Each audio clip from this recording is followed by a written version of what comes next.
Di balik angka-angka statistik dan kisah-kisah inspiratif para lansia yang menikmati masa tua dengan bahagia, ada realitas yang sering kali tersembunyi dan jarang dibicarakan. Hidup setelah usia 80 tahun memang bisa menjadi anugerah, namun juga membawa tantangan tersendiri, terutama soal kesendirian yang membekas dalam kehidupan banyak orang. Memasuki usia senja, banyak dari kita dihadapkan pada situasi tak terduga, teman seangkatan yang semakin berkurang, keluarga yang sibuk dengan kehidupan masing-masing, kesehatan yang menuntut lebih banyak perhatian, serta ruang kosong yang pelan-pelan merayap di hati dan pikiran. Kesepian di usia lanjut bukan hanya sekadar perasaan, ini adalah pengalaman nyata yang dapat memengaruhi fisik, mental, bahkan makna hidup seseorang. Berikut ini adalah 5 realitas brutal tentang kesepian yang harus dipahami oleh setiap lansia setelah melewati usia 80 tahun, agar mampu menghadapi dan mengatasinya dengan kekuatan dan kebijaksanaan. Pertama, menurunnya lingkaran sosial adalah kenyataan pertama yang sulit dihindari. Ketika kita masih muda, lingkaran pertemanan tampak luas. Teman sekolah, rekan kerja, tetangga, hingga kenalan di berbagai komunitas. Namun, seiring usia bertambah, satu demi satu sosok dekat mulai berpulang, pergi, atau mengalami keterbatasan mobilitas. Pada usia 80 tahun ke atas, bukan hal aneh jika seseorang tak lagi bisa bertemu teman-teman masa kecilnya, atau bahkan pasangan yang telah sekian lama mendampingi. Kesedihan bercampur kerinduan mendalam kerap hadir, membentuk ruang kosong yang sulit dijangkau oleh sekadar sapaan singkat lewat telepon. Lebih dari sekadar kehilangan fisik, manusia juga kehilangan tempat bercerita, tempat menggenggam kenangan bersama, hingga percikan tawa yang dulu mudah dijumpai. Kedua, koneksi keluarga yang mulai renggang juga menjadi tantangan besar. Anak-anak yang dulu berada dalam pelukan kini beranjak dewasa dan punya keluarga sendiri. Cucu tumbuh dengan dunianya sendiri yang penuh warna dan tuntutan zaman. Waktu bersama keluarga seringkali berkurang drastis. Banyak lansia merasa tidak ingin merepotkan, sehingga menahan diri untuk tidak meminta ditemani atau sekadar mengobrol. Di sisi lain, keluarga belum tentu menyadari perubahan kebutuhan emosional orang tua mereka, lebih sibuk dengan pekerjaan, pendidikan, dan kehidupan rumah tangga. Ketidakhadiran fisik maupun emosional ini lama-kelamaan menimbulkan jarak dan rasa asing, bahkan di tengah hubungan darah yang selama puluhan tahun terasa hangat dan dekat. Ketiga, perubahan kesehatan yang membatasi aktivitas juga berkontribusi pada kesepian. Usia lanjut biasanya membawa serta berbagai penyakit kronis atau penurunan fungsi tubuh. Artritis membuat sendi kaku dan menyakitkan, gangguan penglihatan dan pendengaran mengaburkan dunia sekitar, penyakit jantung dan diabetes menuntut perhatian ekstra. Berbagai keterbatasan itu akhirnya memaksa banyak lansia mengurangi aktivitas sosial yang dulu mereka sukai. Mulai dari berbelanja ke pasar, berpartisipasi dalam arisan, menghadiri acara keagamaan, hingga sekadar jalan pagi bersama tetangga. Rumah menjadi satu-satunya tempat berlindung yang aman, tapi sekaligus terasa sunyi dan menyesakkan. Banyak yang enggan berinvestasi dalam pertemanan baru karena merasa tak lagi mampu secara fisik atau khawatir jadi beban bagi orang lain. Keempat, perasaan tak relevan dan kehilangan makna hidup semakin nyata. Dulu setiap pagi selalu ada rutinitas. Bekerja, membesarkan anak, mengurus rumah tangga, atau terlibat dalam berbagai aktivitas sosial. Namun kini, rutinitas itu meredup, digantikan waktu luang yang tak terisi, hari-hari yang berjalan lambat tanpa tujuan yang jelas. Rasa kehilangan jati diri mulai muncul ketika seseorang tidak lagi merasa bisa berkontribusi bagi keluarga atau masyarakat. Banyak lansia yang merasa dilupakan, tidak didengarkan, dan tidak lagi dihargai pendapatnya. Saat obrolan di rumah atau lingkungan lebih sering mengarah ke teknologi baru, tren modern, atau hal-hal yang terasa asing, lansia pun merasa berada di pinggiran, sulit untuk ikut terlibat atau sekadar memahami. Perasaan tidak relevan ini menambah beban mental, menimbulkan kekosongan yang kerap diisi dengan diam dan lamunan panjang. Kelima, stigma dan rasa malu terhadap kesepian menghambat pencarian bantuan. Masyarakat sering memandang bahwa kesepian adalah tanda kelemahan atau bahkan kesalahan pribadi. Ada anggapan bahwa kesepian hanya dirasakan oleh mereka yang gagal bergaul atau tidak pandai membina hubungan.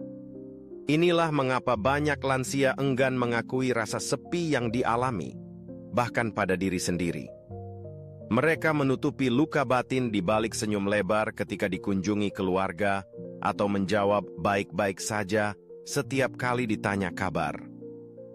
Di dalam hati, mereka takut dianggap merepotkan, dianggap tidak mandiri, bahkan mungkin takut dijauhi lebih jauh lagi.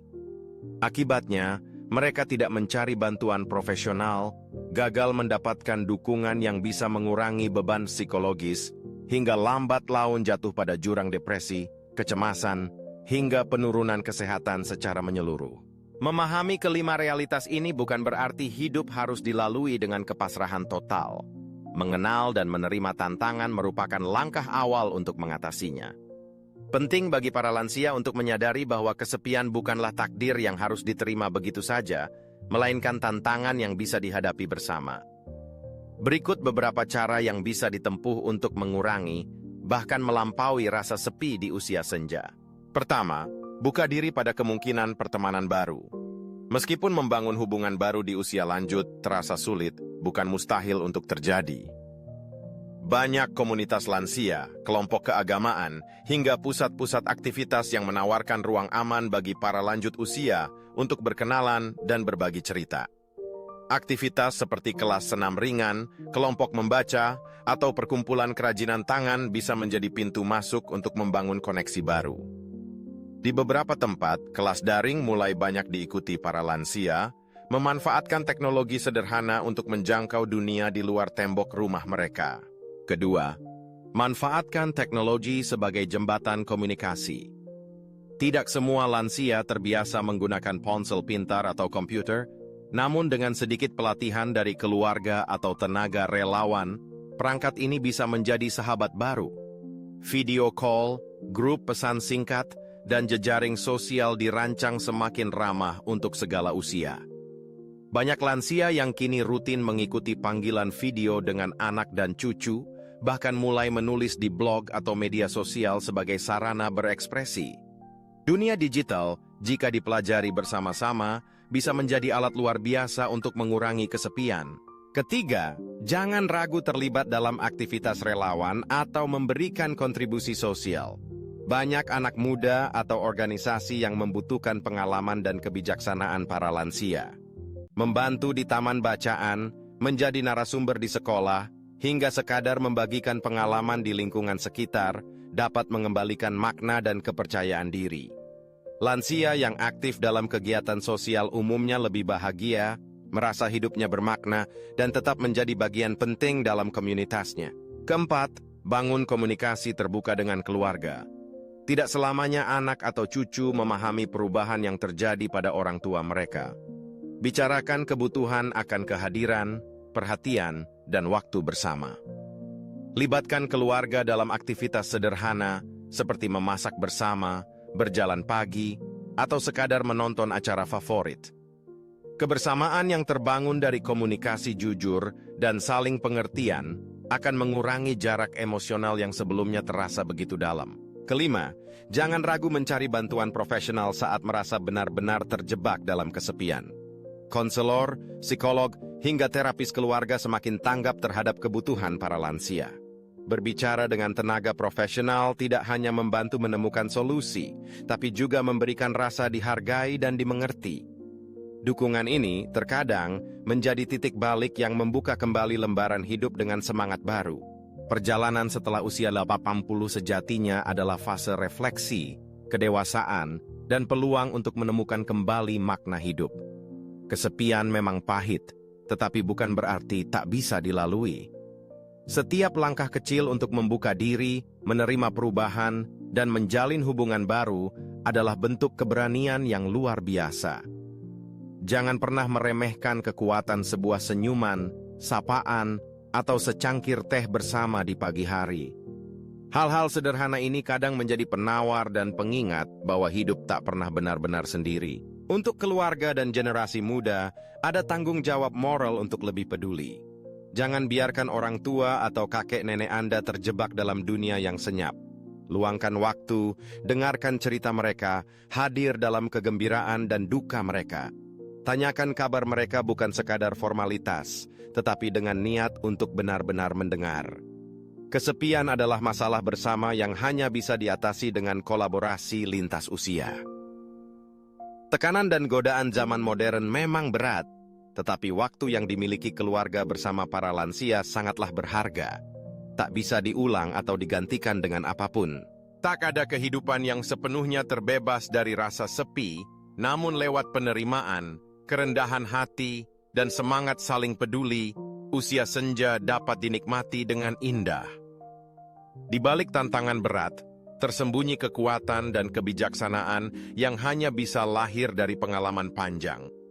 Ada secercah harapan dalam setiap langkah untuk saling menguatkan, mencari makna baru, serta merayakan hidup dalam segala suka dan dukanya. Usia 80 plus bukan akhir, tapi awal babak baru. Meski kesepian itu nyata, lansia tetap pantas dicintai dan dihargai. Selama ada cinta, tak ada yang benar-benar sendiri. Tinggalkan komentar dan pendapatmu ya, karena perhatian kecil bisa berarti besar. Jangan lupa like and subscribe untuk terus dukung Cahaya Usia Tua, berbagi semangat dan harapan.